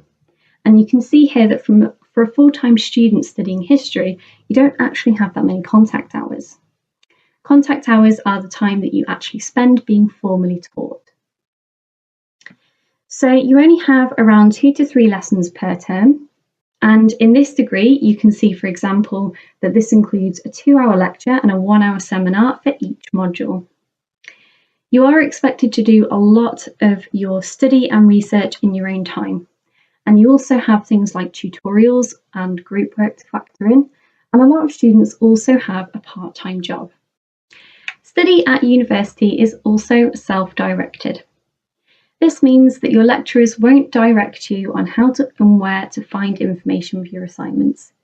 For example, you might get given an essay to do in one module, and you might only have something like a question, a word count, a short suggested reading list, and a deadline.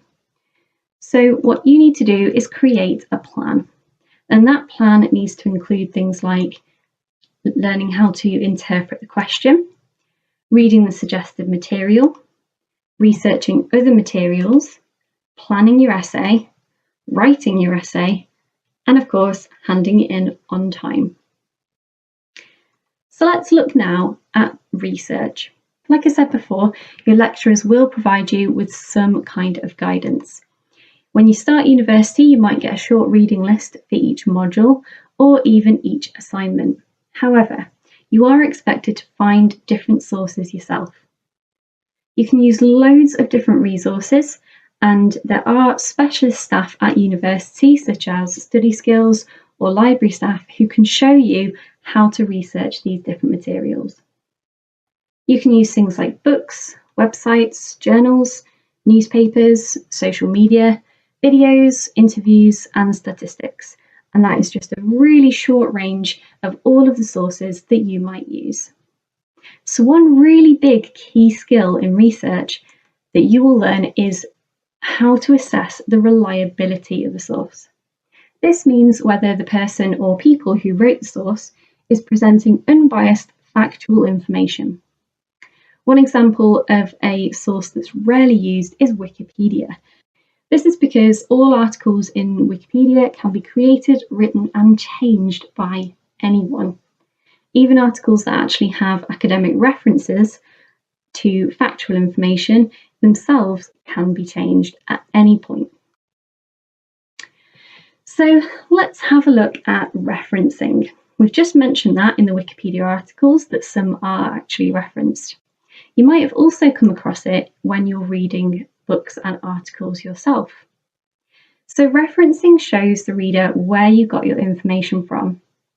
You might have come across it before, and there are 2 main parts to a reference that you might have seen. There's the citation and the full reference. A citation is a short version of a reference. It goes in your writing next to a piece of information that you found somewhere else. The citation is usually the author of the work, which could be a person, it could be a company, it could be a website. It's also followed by a little bit of other information, things like the year it was published. The reader can then use the citation to go to the bibliography at the end and find the original reference where you got your work from. The bibliography is usually at the end and sometimes called a reference list. Each reference is written in alphabetical order and tells the reader exactly where you found the information that you used. So we know what referencing is. Why do we use it? Firstly, it's to acknowledge that you've used someone else's work. Secondly, it's to show your readers that you have based your work on knowledge and research. Next, it's to show your readers that you've used reliable sources. Remember, we talked about knowing how to understand the reliability of sources. And it's so that your readers can be able to use the same research that you have. So, for example, at university, you might go and find an academic textbook. And in that textbook, there might be a really interesting point that you want to use in your research. However, the person that wrote that book has got that from somewhere else. So you would look at the citation, you'd flip all the way to the back and look at the bibliography, and from there you can find the exact source of that information. And that means that you can then go to that book and find exactly what you want to find for your research. And lastly, is to avoid plagiarism. Now, plagiarism means copying someone else's work, essentially. So plagiarism is a really big thing at university, and referencing is incredibly important. The more you understand how to reference and you know how to do it, the easier your university work will be. So we've looked at research and we've looked at references. So how do you actually pull that all together into assignments? What kind of assignments do you do? Well, there are loads of different types of assignments. However, we can kind of broadly categorize them into 3 different categories. So the first category we'll look at is written. This can include things like essays, which are long pieces of work, and they usually are a minimum of a few thousand words at university. You could also do reports, which you might do as a result of lab work or field work, something like that. You might do self-reflections, or you might look at observations. Next, we have creative. A creative assignment can be anything from a piece of artwork, or a film, or a theatre piece, or a dance piece, or anything like that that requires creativity and is a lot more practical. The last one we have is spoken. This can be something like a PowerPoint presentation, much like this one. It could be a podcast, or it could be something like a poster presentation. So you can see that all of these assignment types are really, really broad, and it depends on what course you go for as to what you might be doing. Lots of assignments as well might use a mixture of these different types. So for example, if you create a piece of artwork, you might then write about it in a reflective piece of written work.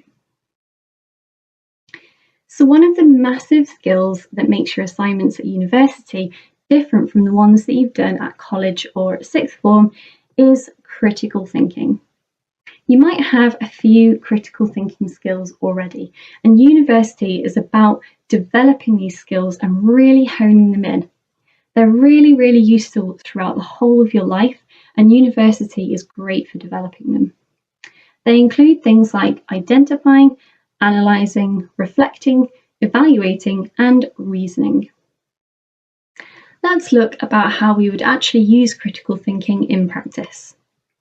So let's say in one of your lessons you were given this essay question: are aliens real? Now you might already have an answer for that in your head. However, university is about finding the answers for yourselves based on different sources and different evidence. So let's look at those critical thinking skills one by one. The first thing you might do is you might identify your sources. This is any sources that answer the question, are aliens real? The next thing you might do is analyse those sources, and that would include things like, why do they believe what they believe? Are they coming from a biased point of view? Then you would reflect. You would have a look at your own opinions or your own bias. Will that change the way that you in fact interpret those sources? Then you would evaluate. You would look at the reliability of the source. there's that word again, reliability. You would then produce an essay that attempts to answer the question, are aliens real? And you do that by presenting the evidence for and against using all of those sources that you've previously gone through. And you'd use reasoning skills to figure out what the logical conclusion is.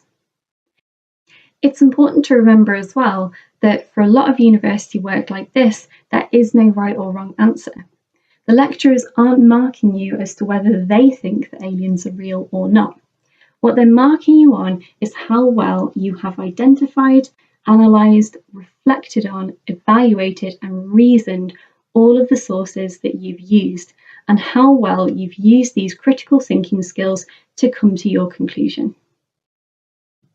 So we've explored how studying at university is different from school or college. We've looked at the sorts of research that you would do and why referencing is so important. We've looked at the different types of assignments and how you would use critical thinking to actually go through them.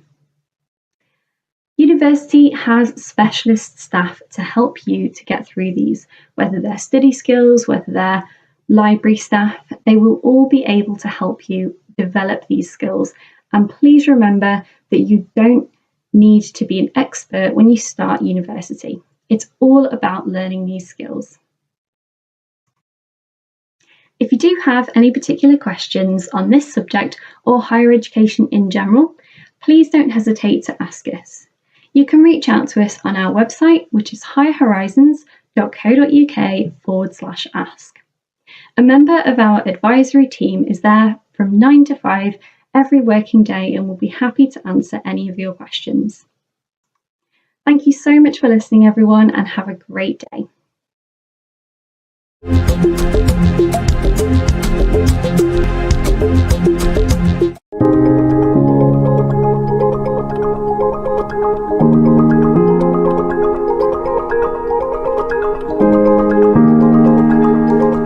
Hi, my name's Ed, and I know nothing about making films.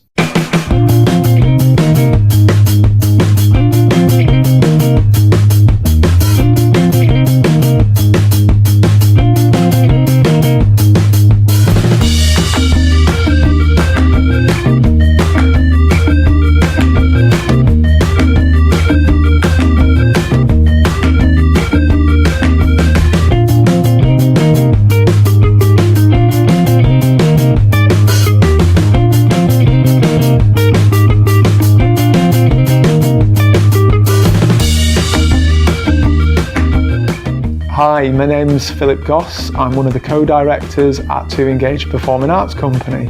We were due in the college to deliver one of our interactive performances, but unfortunately due to COVID and restrictions we're not able to do that at the moment. But we wanted to send on a video that looks at a lot of the themes that we cover in the performance, and it will hopefully be something helpful for you to watch and prepare as you think about what's next in the future. We're going to be looking at a lot of the themes that we cover in the show, not only in terms of our career progression, the advice we received along the way, maybe a few mistakes, but also the positive stuff we got from progressing as far as we could through education.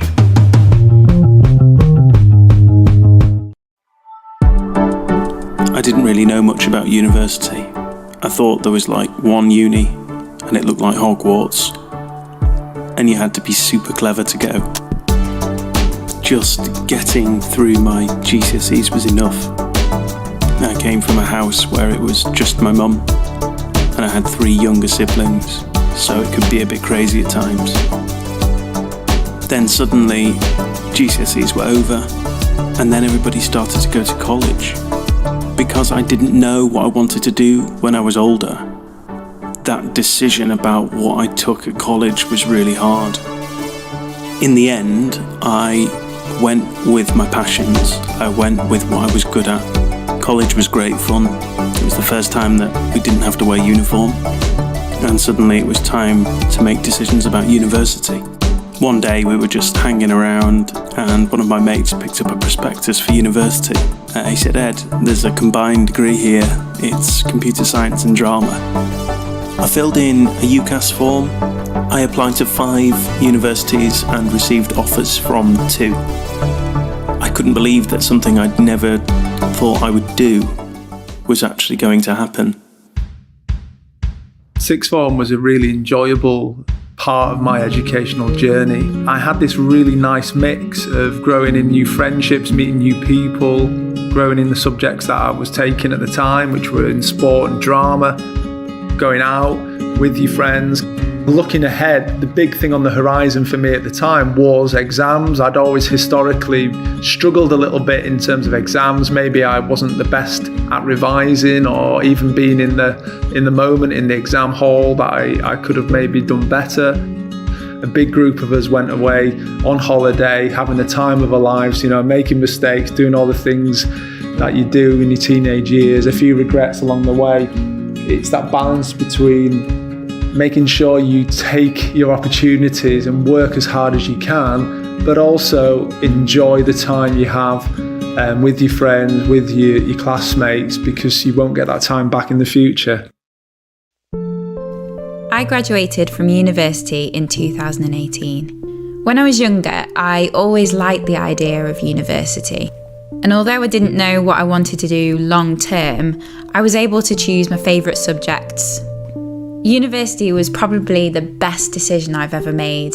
I learned invaluable skills and met some of the best friends that I've got still today. And also, I had a lot of fun. Uni life can be really challenging. The financial struggles, the stress, learning to live with other people and having to live on your own for the first time. I think I did worry about the cost of going to uni, but once I realised that I would only start paying it back when I was on a good wage, it definitely felt less expensive. I was lucky enough to get onto an internship after finishing university. Young people who are considering going to university, I would urge you to ask as many questions as you can and figure out whether it's the best decision for you.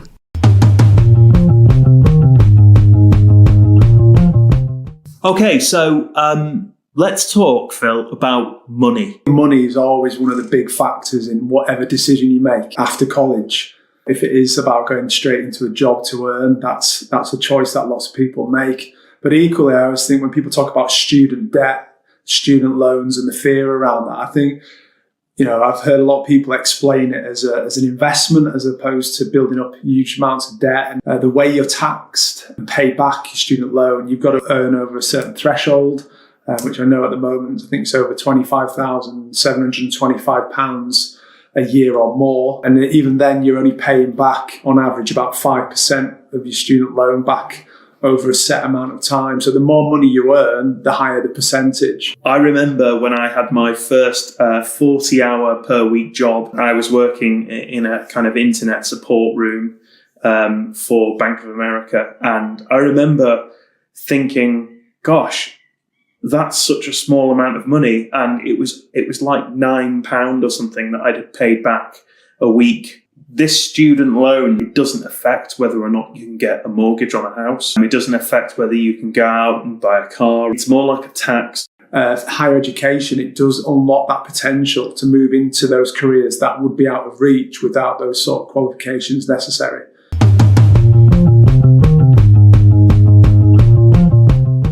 What advice did you get from your family or your friends when you were at college about university or about what was next?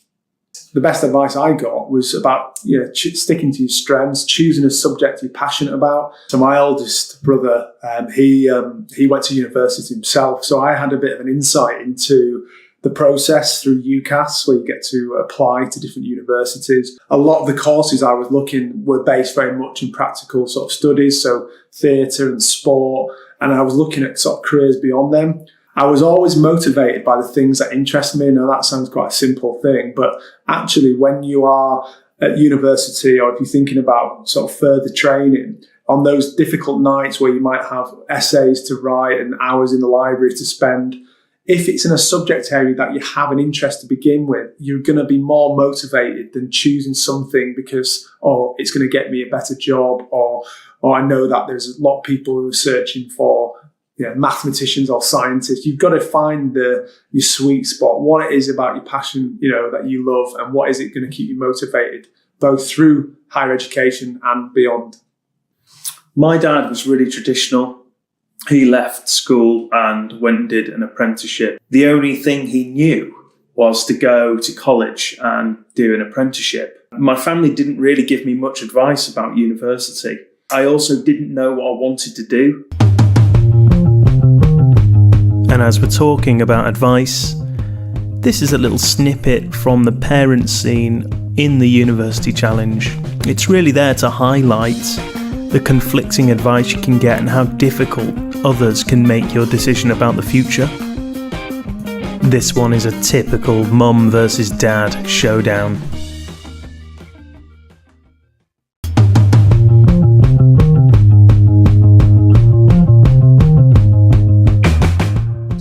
Maybe higher education isn't for you. Is it still possible to go and get the dream career you want without university? So my two younger brothers didn't go to university when they left college. So I had a brother that got 2 GCSEs. We thought he was going to end up doing absolutely nothing, working in a chicken factory, all the kind of horrible jobs that we knew about at the time. We were really quite worried about him. However, he managed to go to college and do a foundation year, which meant that he could get his English. He then went on to an apprenticeship with vocational study when he was 17 years old with Scottish Power Manweb. He now heads up an emergency response team where they deal with live 9,000 volt cables. 2 years ago, Scottish Power Manweb offered to pay for my brother Rick to go to university. For someone who got 2 GCSEs, it's pretty incredible. My other brother Rob, he got like 3 GCSEs and he didn't like school at all. He didn't get on with most of his teachers. He did a vocational course in sign writing. He now paints Disney characters on the side of ice cream vans by hand.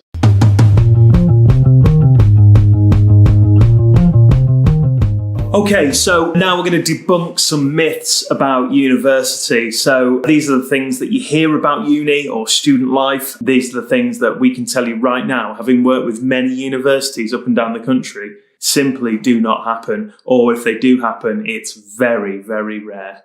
The big question we always get asked, often by school children and people in college, is, do you get detention? Do you get into trouble at university? And I would say, well, end of the day, if you don't turn up for lectures, if you don't turn up to the course, there is consequences. Often I did a practical subject, which was theatre studies and drama, and there was a kind of expectation that you would have to meet a minimum, in particular doing group work. If you let down those other people in your group, that would mean that you could fail the course. Bullying.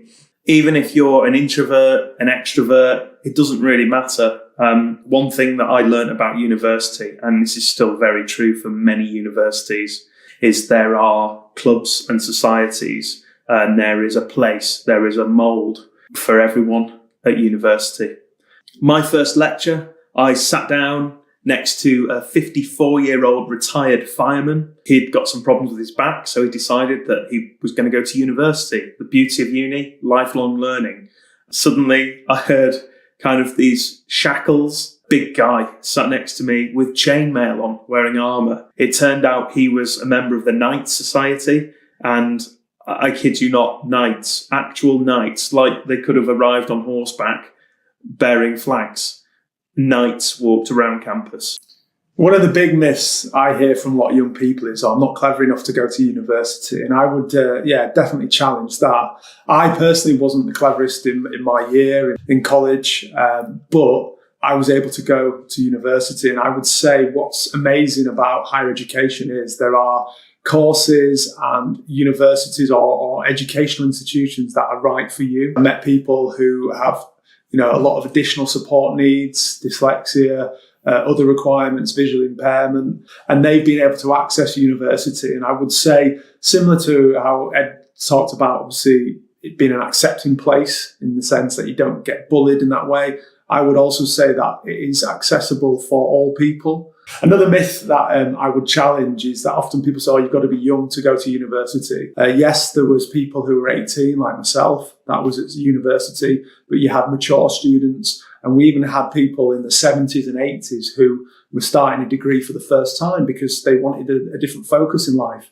And I think that's the message we want to get across, especially around higher education, is there is pathways that suit everyone.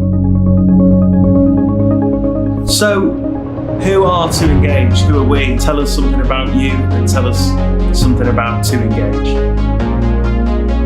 So yeah, my name's Phil. I'm originally from Leeds, and my passions grew into 2 areas. One was sport, the other was drama, and I still have the same passions, and I wasn't sure which way to sort of go into the future in terms of careers. In the end, it was the drama thing that hipped it in terms of sports, even though I'm still involved very much in sports and get to play it regularly. It was the creative side and the fact that I could work with lots of other people that got me inspired. Speaking to lecturers and other people around the university, they encouraged us to think about maybe setting up as a company and going out on our own. And yeah, many years later, a lot of mistakes down the line, To Engage was formed. What I get from this job that I don't think I find in other sort of walks of life and experiences and careers is just that having that privilege of seeing people go on the journey themselves.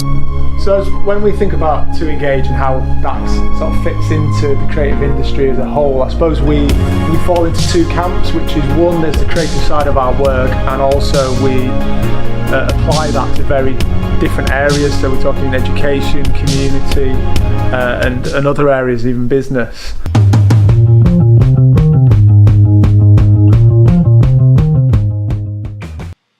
I had loads of bad jobs, rubbing shoulders with people who maybe have lost their motivation in that job. So they were kind of cutting corners. Their attitude wasn't helpful. Yeah, lifting huge beds into lorries every day, back-breaking work for a few weeks ahead, collecting bins, nappy bins, you name it, every unpleasant bin there is. When you're in a job where you're constantly thinking about the end of the day or constantly thinking about a break or can I get out of it, it's the ultimate bad job. You don't want to be there. You've got other motivations. You want to be elsewhere. And when you're surrounded by other people who are in the same boat for years on end, it can be soul destroying. And I think for me, going through a series of bad jobs or at least bad work sort of environments to earn some money when I desperately needed it, it motivated me to want that dream job or that career progression more than ever. And like I said, each and every one of you could list now terrible jobs you'd hate to do for various reasons. Maybe because it puts you out of your comfort zone, or maybe because it's just not what you want to do.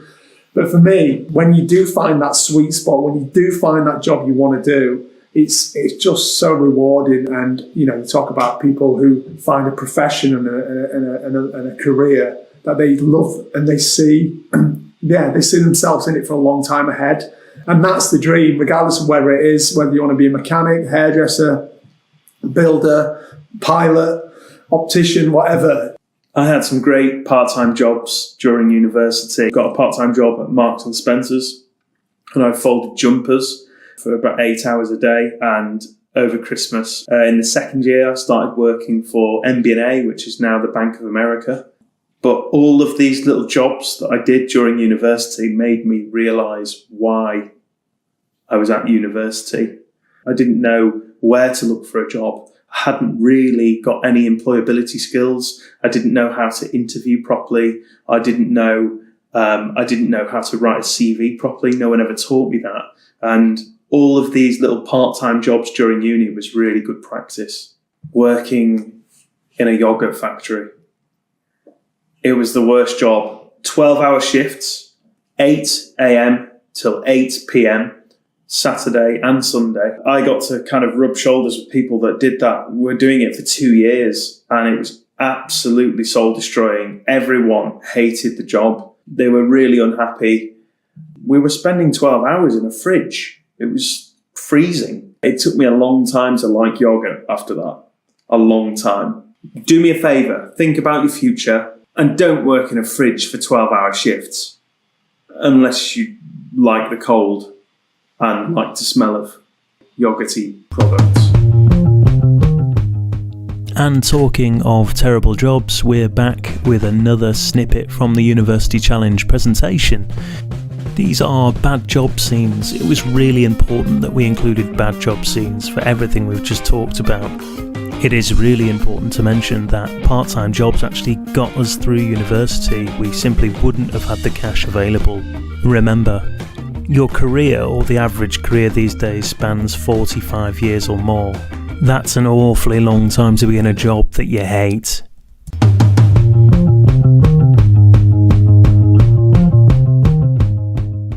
So everyone talks about it, but what is resilience, Phil? My definition of resilience is being able to overcome something, a problem, an issue, something that you face, and being able to just go again. I know that's not the dictionary definition, but for me, it's about being able to sustain yourself regardless of the circumstances you're facing. You know, we're in a really tough time at the moment. COVID-19 has turned the world upside down, which is why we're coming to you from these lovely chairs here. For me, it's about having a plan B. It's about setting expectations for yourself. And actually, it's about being a bit kinder to yourself at the moment as well.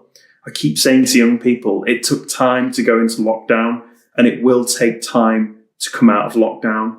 I think that COVID has taught us something about the way we work, the way we learn.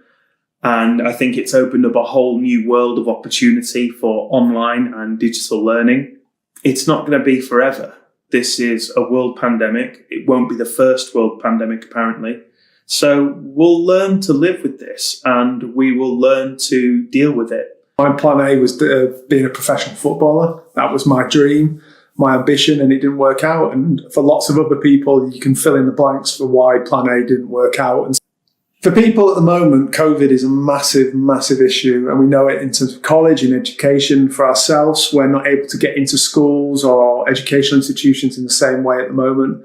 What we want to get across to you guys is just that care and attention for your own mental health, and not being afraid to speak out. Regardless of your age, regardless of your background, mental health can hit in different ways, and more so at the moment with this pandemic.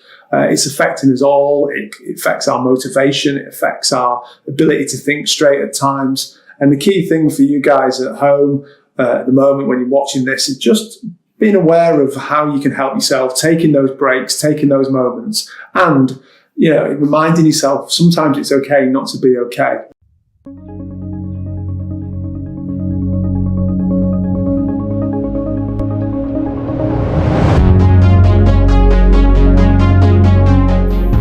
Optimism.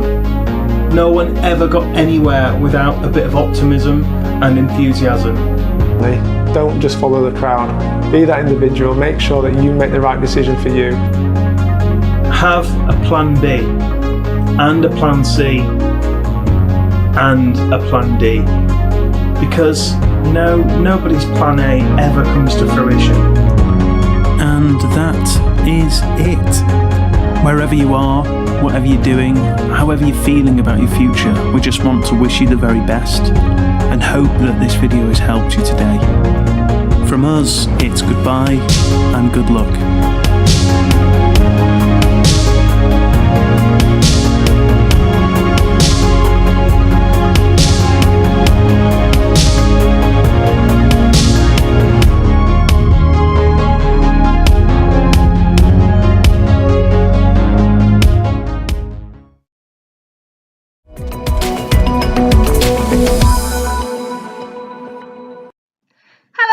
It's Jess here again. I hope you found today useful and interesting. If you've got any more questions, please do pop them in the chat box or reach out to us at higherhorizons.co.uk/ask. And please remember to fill out the evaluation form using the code word Friday.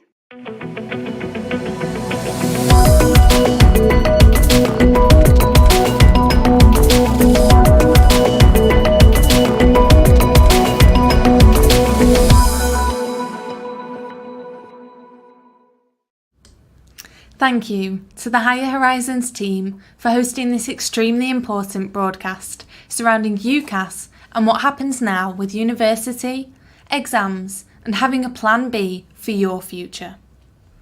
If you have any questions for any of our speakers today, please leave them in the live chat, which is next to the video player. Once that has been sent, the teams will answer your questions as soon as possible.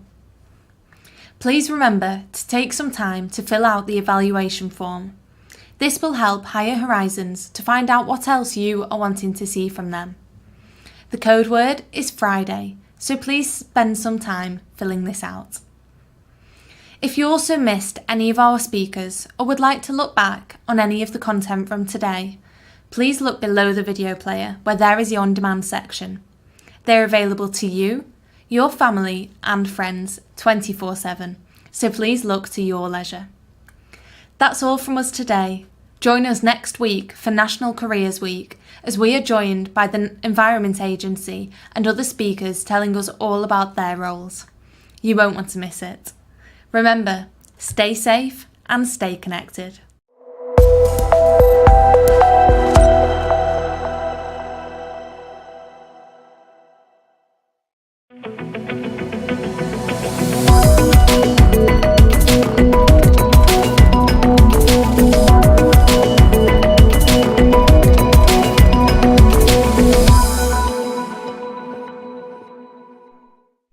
Welcome to this live chat facility tutorial. We have had a lot of questions recently about the chat facility and how to use it, so let's get into the video. The chat facility is built with students in mind, with a tool that doesn't need to be parent or teacher led. Each of our pages are linked to the person behind the broadcast, even after it's finished, so you can always ask your questions and get a response about the broadcast. So, let's have a look at how to use the chat facility. To use the chat facility, the first thing to do is to type your comment or question into the chat box.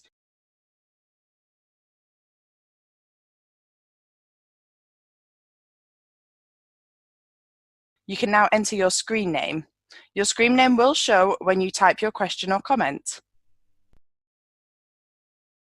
Now you will see the chat facility ask for your email address. As I mentioned before, each of our pages are linked to people from the organisation who can reply to your questions. You can enter your email address, which will not be shared with anyone, to get a direct response from the people behind the broadcast. If you do not want a direct response, then click the button at the bottom. People behind the broadcast can still respond to you if you don't provide your email address. This just means you may have to come back to the page to check the response. To type your question, simply click on the chat box. You will then see two symbols appear.